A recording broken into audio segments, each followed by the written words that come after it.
کی روح سے کائنات کی تمام اشیاء جو کچھ اس میں ہوتا ہے سب کا مقصد تعمیر ہے، تخریب نہیں۔ الفاظ دیگر ان کا نتیجہ خیر ہے، شر نہیں۔ ہم دیکھ چکے ہیں کہ کائنات میں بے شمار قوتیں کار فرما ہیں، انہیں کہا جاتا ہے، اور یہ تمام قوتیں خدا کے مقرر کردہ قوانین کے مطابق سرگرم عمل رہتی ہیں۔ ہم یہ بھی دیکھ چکے ہیں کہ ان قوانین کا علم حاصل کرنے کی صلاحیت انسان کے اندر رکھ دی گئی ہے۔ جو یہ ان قوانین کا علم حاصل کرتا جائے گا، فطرت کی قوتیں اس کے تابع فرمان ہوتی جائیں گی، تاکہ یہ ایک دن ان تمام قوتوں کو مسخر کر لے۔ وَسَخَّرَ لَكُم مَا فِي السَّمَاوَاتِ وَمَا فِي الْأَرْضِ جَمِيعًا مِنْهُ۔ خدا کا ارشاد ہے، یعنی ساری کائنات انسان کے لیے مسخر کر دی گئی ہے۔ جب تک انسان کسی فطری قوت سے متعلق قانون کا علم حاصل نہیں کرتا، اسے سائنسی انکشافات کہتے ہیں۔ وہ قوت سرکش و بے باک رہتی ہے اور انسان کے لیے تباہیوں کا موجب بنتی ہے۔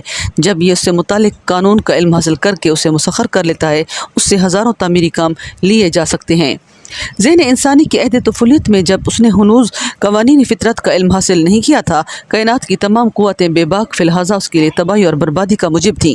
جو یہ ان کا علم حاصل کر کے انہیں مسخر کرتا چلا گیا، وہ مسرت رساں ہونے کے بجائے منفعت بخش بنتی چلی گئیں۔ ارباب فکر و تحقیق کی تحسین۔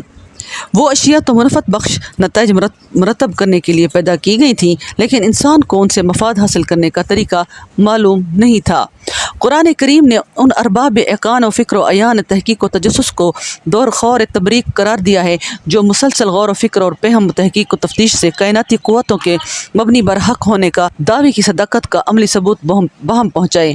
سورہ آل عمران میں ہے، ان لوگوں کے لیے جو عقل و بصیرت سے کام لیتے ہیں، کائنات کی تخلیق اور دن اور رات کی گردش میں حقیقت تک پہنچنے کی بڑی بڑی نشانیاں ہیں، یعنی ان صاحبان عقل و بصیرت اور ارباب غور و نظر کے لیے جو زندگی کے ہر گوشے میں کھڑے بیٹھے لیٹے قوانین خداوندی کو اپنی نگاہوں کے سامنے رکھتے ہیں، اور کائنات کی تخلیق کی ترکیب پر غور و فکر کرتے اور اپنی تحقیقات کے بعد علی وجل بصیرت پکار اٹھتے ہیں کہ ربنا ما خلقت ھذا باطلا، اے ہمارے نشو نما دینے والے، تو نے کائنات کو کسی شے کی تخریبی نتائج مرتب کرنے کے لیے پیدا نہیں کیا۔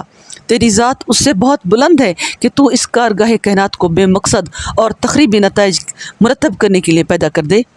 یہ ہماری کم علمی اور کوتاہ نگاہی ہے کہ ہم تحقیق سے کام نہیں لیتے اور اس طرح کائنات کے نفع بخش پہلوؤں سے بے خبر رہ کر تباہیوں اور بربادیوں میں مبتلا ہوتے رہتے ہیں۔ تو ہمیں اس کی توفیق عطا فرما کہ ہم علمی تحقیقات اور عملی تجربات کے بعد اشیاء کائنات سے صحیح فائدہ اٹھائیں اور اس طرح تباہ کن عذاب زندگی سے محفوظ رہیں۔ جو قومیں اس قسم کی تحقیقات نہ کرنے سے اشیاء کائنات کی نفع بخشیوں سے محروم رہتی ہیں، ان کی صحیح و عمل کی کھیتیاں جھلس جاتی ہیں اور وہ ذلت و خواری کی زندگی بسر کرتی ہیں، اور ظاہر ہے کہ ایسی ذلیل و خوار قوموں کا کوئی یار و مددگار نہیں ہوتا۔ سورۃ نمبر 3 آیت نمبر 189 191۔ انہیں علماء کہا جاتا ہے۔ کارگاہ کائنات پر اس طرح غور و فکر کرنے والوں کو قرآن علماء کہہ کر پکارتا ہے۔ آیت نمبر 27-28 سورۃ نمبر 35۔ فطرت کی قوتیں، 7واں باب صفحہ نمبر 106 جاری۔ کتاب التقدیر، 7واں باب صفحہ نمبر 106۔ فطرت کی قوتیں، ربنا ما خلقت ھذا باطلا۔ عملی ثبوت کے لیے تحقیقات کا نتیجہ ہے کہ فطرت کی وہ مہیب قوتیں جو سرکش اور بے باک ہونے کی وجہ سے قیامت خیز تباہیاں مچایا کرتی تھیں، اور اس وجہ سے انسان سمجھتا تھا کہ وہ